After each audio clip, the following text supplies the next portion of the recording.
भारत सरकार की एक संस्था है FSSAI, पूरा नाम food safety and standards authority of India.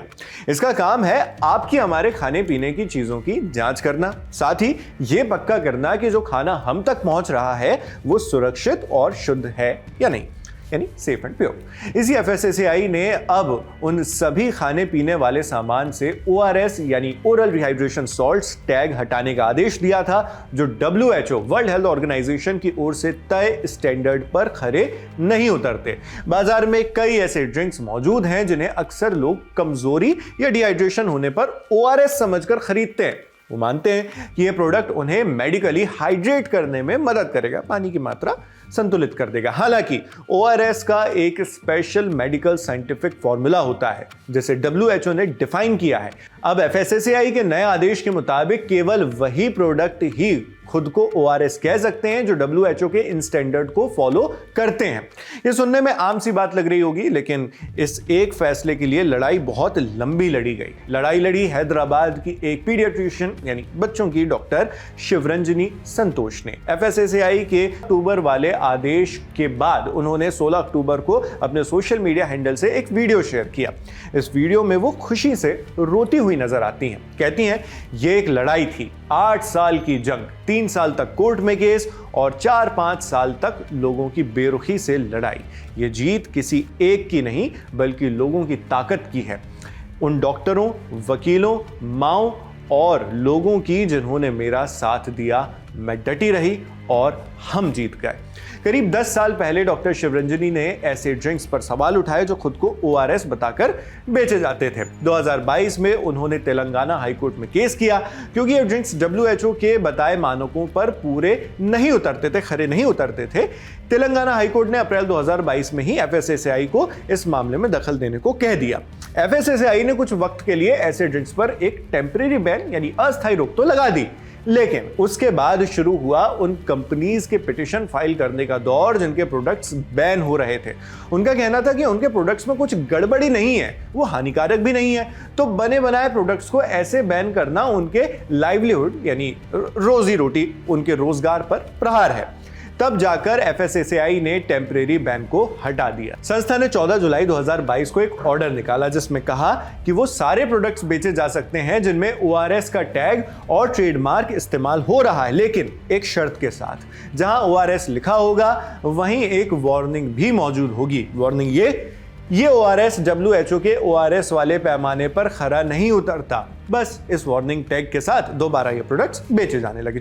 अक्टूबर 2025 को FSSAI ने एक नया ऑर्डर निकाला जिसमें साफ अक्षरों में लिखा कि वो अपने ORS के दिए सारे ऑर्डर्स को अब रद्द कर रहा है। WHO के हिसाब से सिर्फ वही सॉल्यूशन ORS कहला सकता है जिसमें 2.6 gram sodium chloride, 1.5 gram potassium chloride और 2.9 ग्राम सोडियम साइट्रेट और 13.5 ग्राम ग्लूकोज 1 लीटर पानी में मिला हो। इसके अलावा कोई भी और सॉल्यूशन को ORS नहीं कहेंगे। डॉक्टर शिवरंजनी संतोष का कहना है कि सालों से बहुत ज्यादा मीठे और सिंथेटिक फ्रूट जूस को ORS बोलकर बेचा गया है और लोग इसका सेवन भी करते आए हैं, लेकिन ऐसा करने से डिहाइड्रेशन कम होने की जगह बढ़ सकता है, डायरिया हो सकता है, ब्लड शुगर लेवल बढ़ सकता है और तो और शरीर को जरूरी इलेक्ट्रोलाइट्स जैसे सोडियम, पोटेशियम भी नहीं मिलेंगे। हमने जब डॉक्टर शिवरंजनी से बात की तो उन्होंने हमें बताया कि अभी हाल में जब देश के अलग अलग जगहों से कफ सिरप की वजह से बच्चों की मौत होने लगी, तब उन्होंने सोशल मीडिया पर एक वीडियो बनाया जिसमें उन्होंने ORS के मुद्दे को उठाते हुए पूछा कि और कितने बच्चों की मौत होगी, तब जाकर हमें समझ आएगा कि ये तथाकथित दवाइयां हमारे बच्चों को कितना नुकसान पहुंचा रही हैं। इसी वीडियो को लोग शेयर करने लगे, जिसके बाद अक्टूबर को FSSAI ने अपना नया ऑर्डर निकाला। अब आप खुद समझिए कि ये लड़ाई अपने आप में कितनी जरूरी लड़ाई है। हमने इस पूरे मुद्दे की बारीकियों को बेहतर ढंग से समझने के लिए बात की खुद डॉक्टर शिवरंजनी संतोष से। हमने उनसे पूछा कि सबसे पहले उन्हें इस लड़ाई की जरूरत कब पड़ी और केस लड़ने में किन तरह की परेशानियों का सामना करना पड़ा, ये बताइए। हमने ये ऑब्जर्व किए थे कि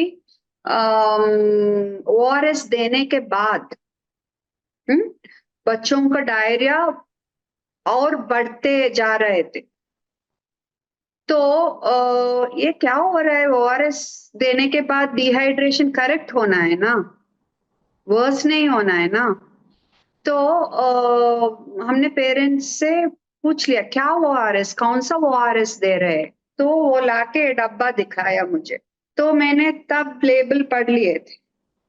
इसमें 100 मिली में 12 ग्राम शुगर है। Actual WHO recommended formula ORS में 100 मिली पानी में 1.35 ग्राम शुगर होना है। 10 गुना ज्यादा शुगर। तो वो ज्यादा शुगर क्या करती है, डायरिया को और बढ़ाती है, बच्चा और डिहाइड्रेट हो जाता है। और हमारे देश में 5 साल के अंदर बच्चों में 100 बच्चे मर रहे, तो 13 बच्चा डायरिया की वजह से मर रहे। तो लेबल पे आप ORS कैसे रख सकते हैं? फार्मेसीज में, हॉस्पिटल्स में, स्कूल्स में, सुपरमार्केट्स में, जब भी आप जाके, शायद आपने भी खरीद लिया होगा कभी, हॉस्पिटल ICUs में भी दे रहे। हम ऐसे कैसे कर सकते हैं? हम दवा क्यों लेते हैं? तबीयत ठीक होने के लिए। ORS एक दवा है, 20th सेंचुरी वंडर ड्रग है वो। हम क्यों लेते हैं? तबीयत ठीक करने के लिए ना। और ये हाई शुगर ड्रिंक्स आपका तबीयत को और खराब कर रहे हैं। तो सितंबर में 2022 में मैंने पब्लिक इंटरेस्ट लिटिगेशन डाल दिया तेलंगाना हाई कोर्ट में, और रेस्पोंडेंट्स गवर्नमेंट भी और ये कंपनीज। कोर्ट केस तो बहुत स्लोली धीरे से चल रही थी। तो मई या जून में मैं फिर हेल्थ मिनिस्ट्री को, JP नड्डा सर को लेटर लिख लिया और मोदी सर को वो कॉपी भेज दिया। इसमें प्रूफ्स अटैच किया, जो पेरेंट्स मुझे लिखे थे ना, वो प्रूफ्स और हॉस्पिटल रिपोर्ट्स ऑफ चिल्ड्रन जिनका तबीयत और खराब हो गया, वो रिपोर्ट्स वेट कर रहे थे रिप्लाई के लिए। रिप्लाई तो नहीं आया अभी तक। लेकिन क्या हुआ, ये कॉफ सिरप की कंट्रोवर्सी जब आया, मैंने एक वीडियो बनाया, उसमें पूछ लिया अथॉरिटीज से कितने बच्चे मरना चाहिए for you to take action. उसके बाद अक्टूबर 15 को ऑर्डर आ गया। सो वो जुलाई वाला ऑर्डर, फरवरी वाला ऑर्डर सब कैंसिल। 8 अप्रैल 2022 वाला ऑर्डर वो अभी एक्टिव है। तो ये बात थी डॉक्टर शिवरंजनी की। अब इस पूरी खबर पर आपका क्या सोचना है, हमें कमेंट बॉक्स में लिखकर जरूर बताएं। आपके लिए सारी जानकारी जुटाकर इस वीडियो की स्क्रिप्टिंग की है हमारी साथी कनुप्रिया ने। मैं हूं शेख नावेद, देखते रहिए दी लंदन टॉप।